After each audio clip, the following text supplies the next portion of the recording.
Hey guys, I am Shaft of the Clenny Casting Crew and welcome to our extended micro series. This is designed to take you, the viewer, from a bronze level understanding to a master's level understanding of any given tactic within, a few 5 to 10 short minutes. This could require a lot of practice from you, the viewer, and may require you to come back and watch the video from time to time. But at the end of that process, I promise you, this is going to get you to that next level in your micro game. Honestly, when it comes to micro versus macro, I don't have a stake in that race, but I can tell you one thing.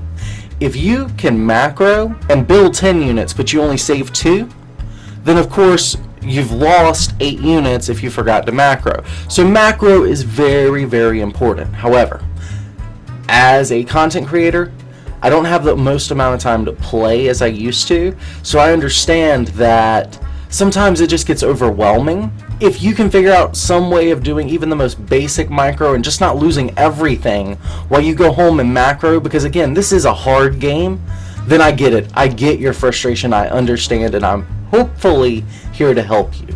This video is going to focus on unit selection. Primarily boxing units. The techniques covered in this first video apply to all the races, but we'll do racial specific stuff in a video a little later on. Boxing is a particularly useful skill because it's important to have most of your units together. A group of 25 Marines, after all, is far more effective than 5 groups of 5 Marines. You can box smaller segments of your army, moving them away from the main force just slightly, in order to achieve a better concave faster than your opponent. This should always be done whenever your army is idle on the map, but can be done in an emergency situation too.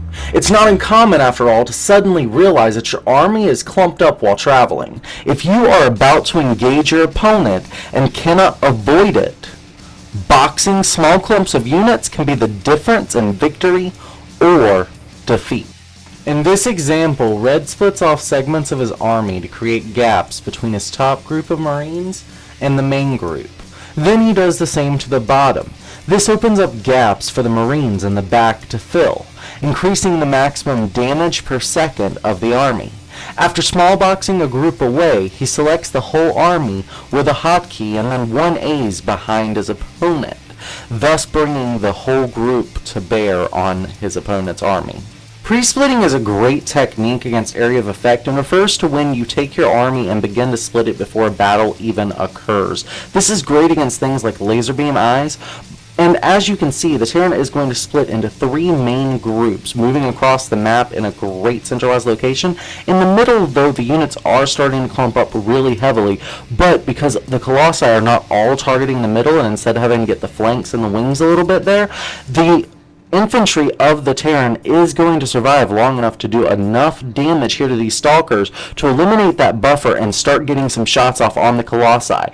If there was no pre-split here, I can guarantee you this would be a different battle with the Colossi taking the victory. As you can see, the Marines are falling very quickly, but the Marauders are pressing in here to get some great shots off on the Colossus. And this is, again, all coming down to something as basic as a pre-split, and then continuing to split as this battle happens on the smallest of scales. All you have to do is back up a little bit and then reinitiate the attack, and most people will not be able to refocus their army onto a weakened unit. It just happens when it happens.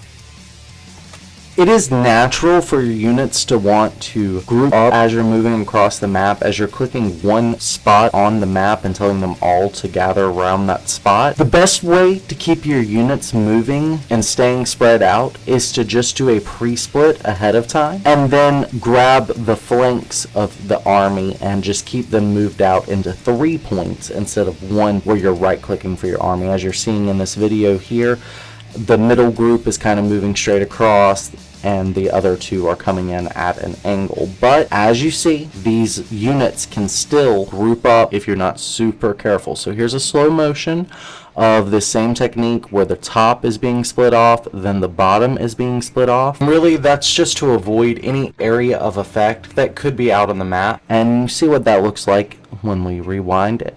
And this is a pretty good split. Now there's another way that you can split your units or keep them at least somewhat pre-split as you're moving across the map. But basically, when you have your units in a line like you see, we're using stalkers here. You move at a diagonal to that line, and the unit's natural collision size will keep them in that line. As you can see here, the units are clumping up just a little bit, but he's easily able to avoid the blue Protoss player, and he's only losing a little bit of that split as he moves and shuffles back and forth. So we've given blue a much better concave with a couple of extra stalkers.